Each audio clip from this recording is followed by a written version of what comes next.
Observez d'abord bien la fleur que vous voulez dessiner.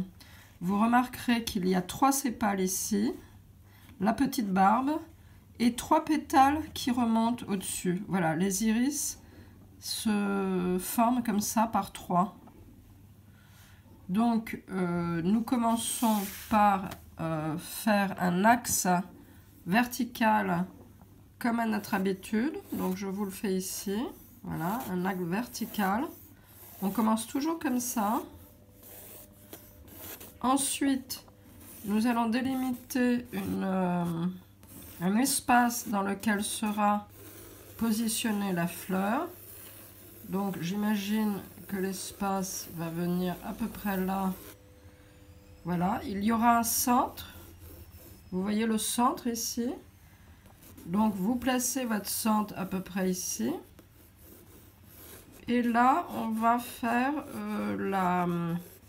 l'espace où est l'ovaire, en fait, vous voyez, qui est caché pour l'instant puisque la fleur n'a pas encore développé ses graines.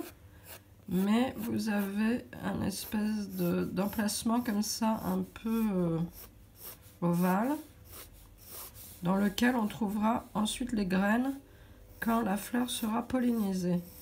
Donc voilà, nous le dessinons comme ça. Ici, je vais faire l'axe donc de cette fleur, de ce pétale, de ce grand pétale qui est là. Donc, vous faites les choses d'abord d'une façon très symétrique, vous voyez, et géométrique surtout. Donc ça, c'est un pétale. Il y a un autre pétale qui viendra par-dessus des deux côtés comme ça. Voilà, 2 autres pétales. Donc pour l'instant, vous ne dessinez que les formes, vous voyez. Et ensuite, vous allez dessiner les sépales ici.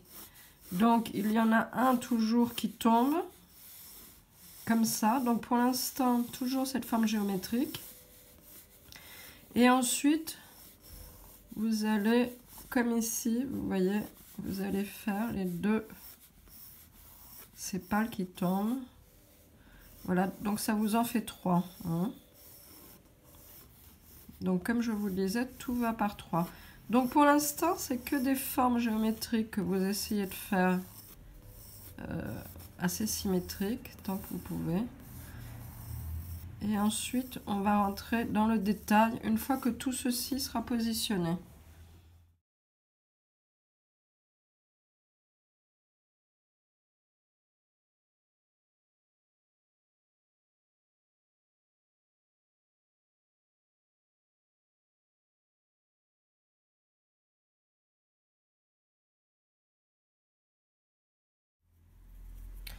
Maintenant, je vais passer à l'encre. Donc, c'est du pigment, vous voyez, waterproof.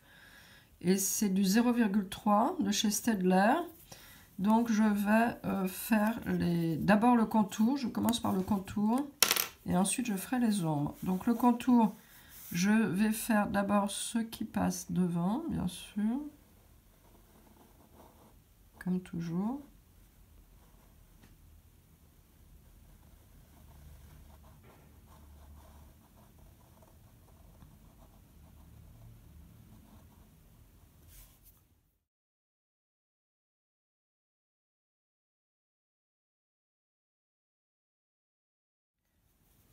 Maintenant que j'ai fait tout le contour, comme vous voyez en noir, je vais faire les ombres. Et pour ça, je vais créer des lignes ici, vous voyez, et je vais hachurer comme ça, pour créer un creux. Et dans tous les trous ici, dans tous les creux, pour faire passer le pétale avant, je vais aussi créer des ombres.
Maintenant, il ne me reste plus qu'à peindre le fond. Vous voyez, j'ai pris de l'acrylique blanc, comme à mon habitude, que j'ai mélangé avec une couleur aquarellable, et en l'occurrence un jaune. Un jaune un peu verdâtre en fait, voilà. Donc je vais faire tout le contour comme ça, sans toucher le bord. Ça c'est une technique pour les débutants, vous voyez, ne touchez pas les bords, comme ça vous êtes sûr que ça va bien se passer.